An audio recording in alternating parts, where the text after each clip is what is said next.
Video में हम ये पाठ तृतीय वर्ष के फर्स्ट पेपर में पाश्चात्य राजनीतिक विचारों के इतिहास में से मैकियावेली के बारे में पढ़ेंगे कि मैकियावेली को प्रथम यथार्थ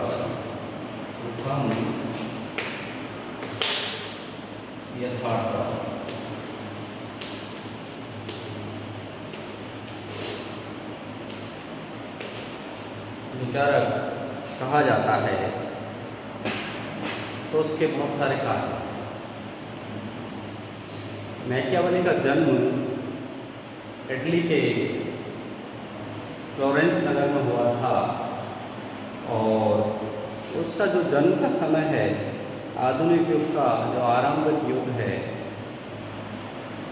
1469 से में हुआ, जो यूरोप में धार्मिक प्रभुत्व का युग का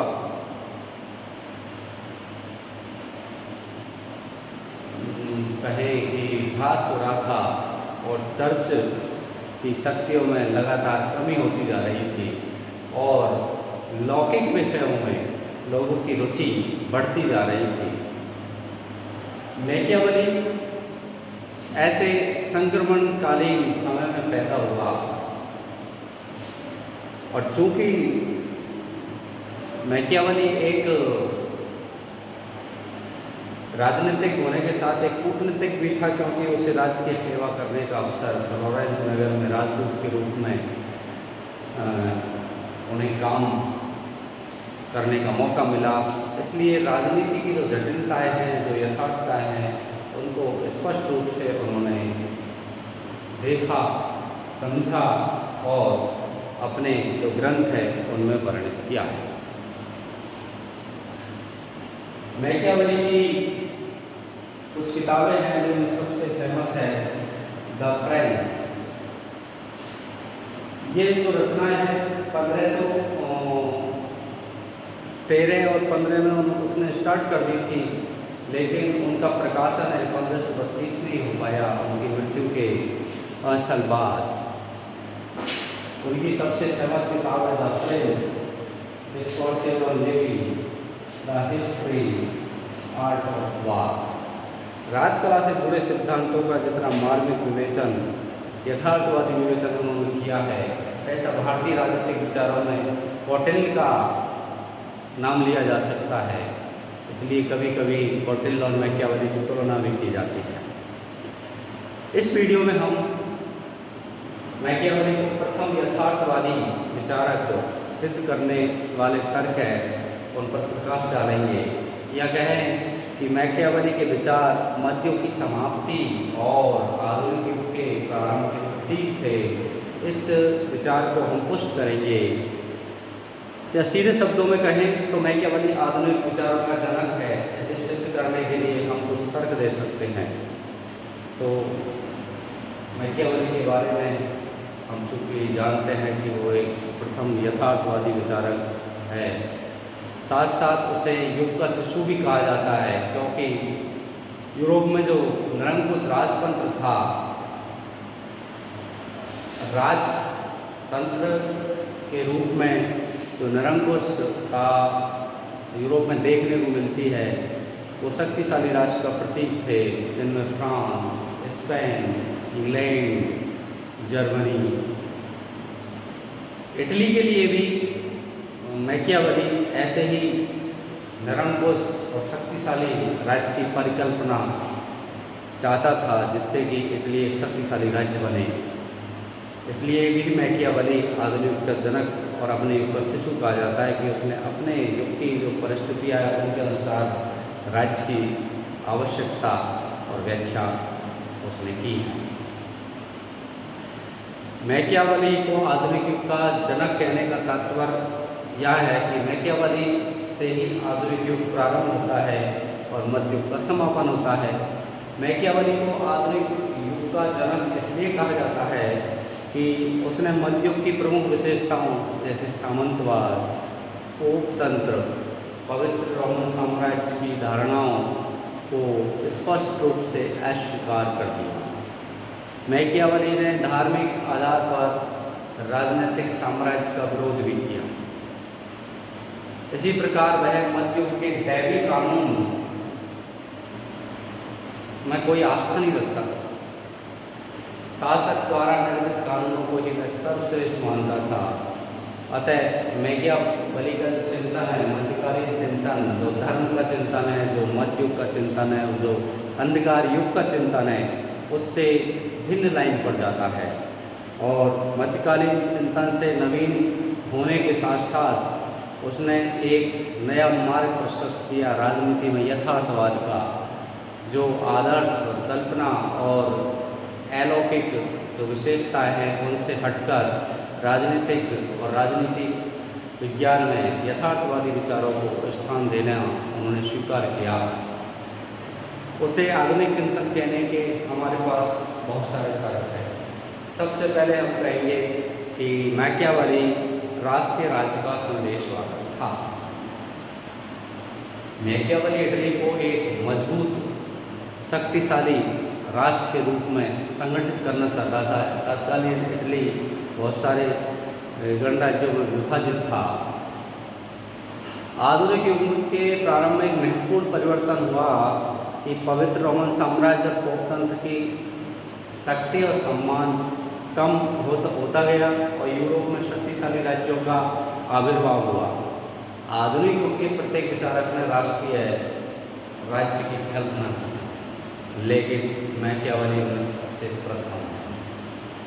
इसका सबसे बड़ा प्रमाण है उसकी कृति द प्रिंस। उसकी सभी राजनीतिक कृतियों का एकमात्र उद्देश्य है इटली को राष्ट्रीय राज्य के रूप में परिणत करना। इसीलिए मैकियावली से ही प्रेरित होकर इटली में गैरिबाल्डी, कावो जैसे महान कूटनीतिक और राष्ट्र निर्माता पैदा हुए।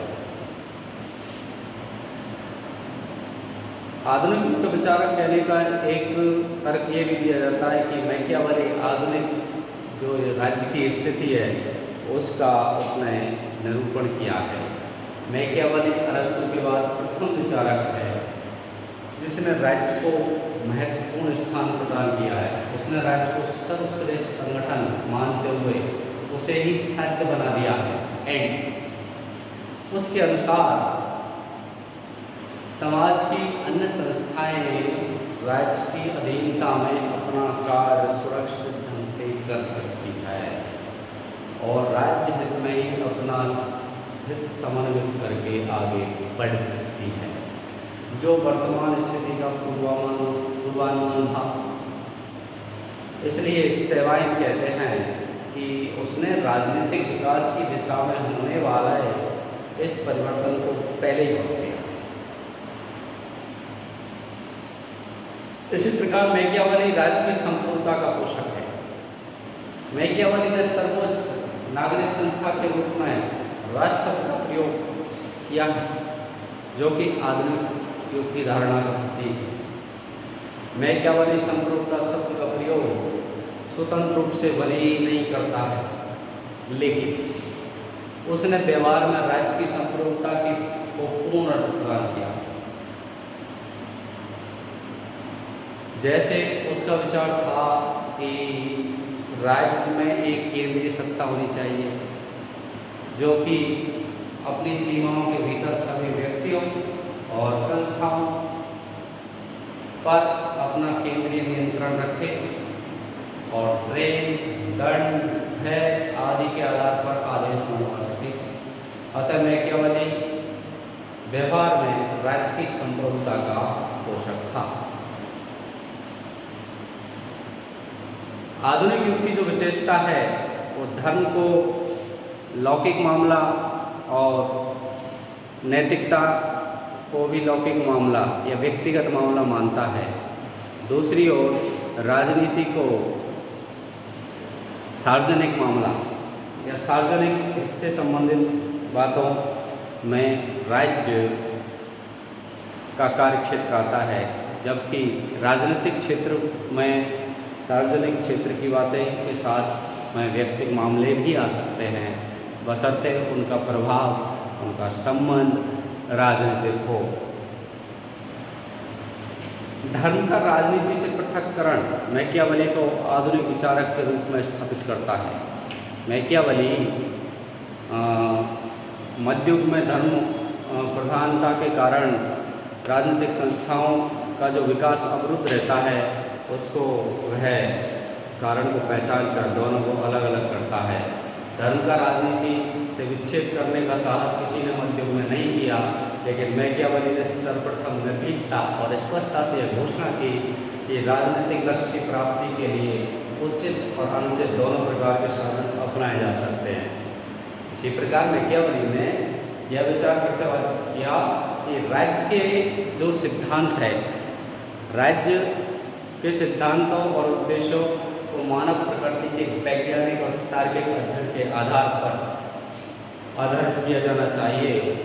इस प्रकार मैकियावेली धर्म और राजनैतिकता से मुक्त राजनीति का प्रणेता है।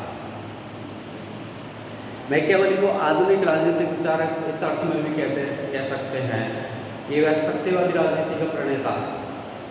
आधुनिक युग की प्रमुख विशेषता सत्यवादी राजनीति का प्रारंभ मैकियावेली से ही होता है।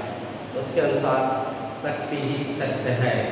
आधुनिक युग में जिन राजनीतिक और कूटनीतिक दाव पेचों, छल कपट आदि का प्रयोग किया जाता है, स्पष्ट रूप से इन साधनों का प्रयोग सत्य और उसका समर्थन मैकियावेली ने ही किया है। इसलिए मैक्सी ने उसे यथार्थवादी दृष्टिकोण अपनाने वाला प्रथम विचारक कहा।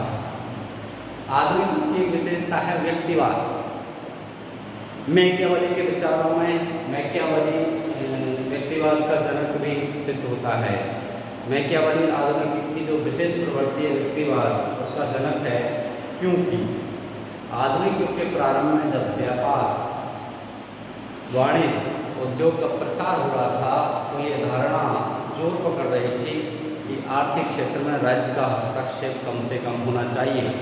मैकियावेली ने इसी धारणा के अनुसार शासक वर्ग को परामर्श दिया कि उसे व्यापार और वाणिज्य के चक्कर में नहीं पड़ना चाहिए। व्यापार और वाणिज्य व्यक्तिगत या निजी क्षेत्र को छोड़ देना चाहिए और प्रजाजन की संपत्ति का अपहरण नहीं करना चाहिए। इसी प्रकार उसने मानवीय व्यक्तित्व को रोमन चर्च से का जो प्रभाव था उससे मुक्त करने या उसे पुनर्स्थापित करने की चेष्टा नहीं की। उसने मानवीय जो रोमन चर्च का जो प्रभाव है उसको मुक्त कर उसे पुनर्स्थापित करने की चेष्टा की है। यानी व्यक्तिवादी जो विचारक है वो व्यक्ति के व्यक्तित्व को सबसे ज़्यादा महत्व देते हैं। मैकियावेली ने सर्वप्रथम व्यक्ति को जो धार्मिक मामले हैं या धार्मिक सत्ता है उसके निरंकुशता से, उसकी जकड़न से मुक्त कराकर और स्वतंत्र व्यक्तित्व की अवधारणा को स्थापित किया है, जो आधुनिक व्यक्तिवाद का संदेश वाहक उसे घोषित करने के लिए पर्याप्त है। इसी प्रकार आधुनिक युग की प्रकृति है भौतिकवाद व उपयोगितावाद। मैकियावेली ने उपयोगिता और भौतिकता के संबंध में इस बात का प्रतिपादन किया कि मानव को यह लौकिक सुख की कामना करनी चाहिए, इसके लिए सारा प्रयत्न किया जाना चाहिए। यह विचार वर्तमान उपयोगितावादियों का मूल सिद्धांत बन गया है कि व्यक्ति की सभी प्रवृत्तियों का मूल सुख है। जो प्रवृत्ति जो कार्य सुख में वृद्धि करे वह शुभ है, और जो कार्य जो प्रवृत्ति व्यक्ति को दुख प्रदान करे वह त्याज्य है, और सार्वजनिक नीतियों के लिए उपयोगितावादी इसे अपनाते हैं। मैकियावेली ने सर्वप्रथम यह संदेश दिया अपने भौतिकता और उपयोगितावादी विचारों में। राज्य की फॉर्म के रूप में संघ राज्य का जो विचार है, यानी शक्ति विभाजन पर आधारित राज्य का जो विचार है, छोटी छोटी इकाइयाँ मिलकर बड़ा संघ राज्य में परिवर्तित हो सके, जो मैकियावेली का उद्देश्य भी था कि जर्मनी और इटली को एकीकृत करने के लिए छोटे छोटे गणराज्य जो आपस में लड़ते रहते हैं उन्हें एक बड़े संघ में, कॉन्फेडरेशन में संगठित करके और संगठित और सशक्त इटली का निर्माण किया जा सकता। तो उसने संघराज्य का विचार भी सबसे पहले दिया है। संघीय शासन के आधुनिक विचार का प्रतिपादन मैकियावेली के इस विचार में है कि उसने इटली के लिए कॉमनवेल्थ का निर्माण का विचार उसने व्यक्त किया है। उसके अनुसार प्रिंस एक बार कई जो इकाइयाँ को विभाजित कर उन्हें अपने अधीन कर लेगा और फिर कुछ ऐसा संघ राज्य बनाएगा जिसमें राज्य की शक्ति कुछ सीमा तक इकाइयों में विभाजित होगी। उपरोक्त विचार वर्तमान विशाल राज्यों की जो धारणा है उसमें ये भी अध्ययन पद्धतियों की दृष्टि से भी मैकियावेली आधुनिक युग का जनक है, या आधुनिक विचारों का जनक है, या प्रथम यथार्थवादी है। मैकियावेली की जो अध्ययन पद्धति है वह आधुनिक के अनुसार ही है। उसने अपनी अध्ययन पद्धति में पर्यवेक्षण, यथार्थवादी, तुलनात्मक, वैज्ञानिक तटस्थता, विश्लेषण, ऐतिहासिक आधार आदि का प्रयोग किया है, जो वर्तमान में भली भांति किया जाता है। वर्तमान राजनीति विज्ञान की जो प्रवृत्तियाँ हैं उनमें ये प्रवृत्तियाँ स्पष्ट रूप से अनुसरित की जाती हैं। इस प्रकार अध्ययन पद्धति की दृष्टि से भी मैकियावेली यथार्थवादी या प्रथम आधुनिक विचारक ठहरता है। हम कह सकते हैं कि मैकियावेली ने जिन नीतियों सिद्धांतों का प्रतिपादन किया है, वास्तविक रूप में आधुनिक विचारक उनके विचारों को राजनीतिक संबंधों, युद्ध, अंतर्राष्ट्रीय संबंधों, सम्मेलनों में इन्हीं का प्रयोग करते हैं। यद्यपि मैकियावेली पर मध्ययुग का अप्रत्यक्ष प्रभाव पड़ा, लेकिन उसके राजनीतिक दर्शन में आधुनिक युग की प्रवृत्तियाँ ही प्रबल है। अतः उसको आधुनिक विचारों का जनक कहने में हमें कोई एतराज़ नहीं होना चाहिए। धन्यवाद।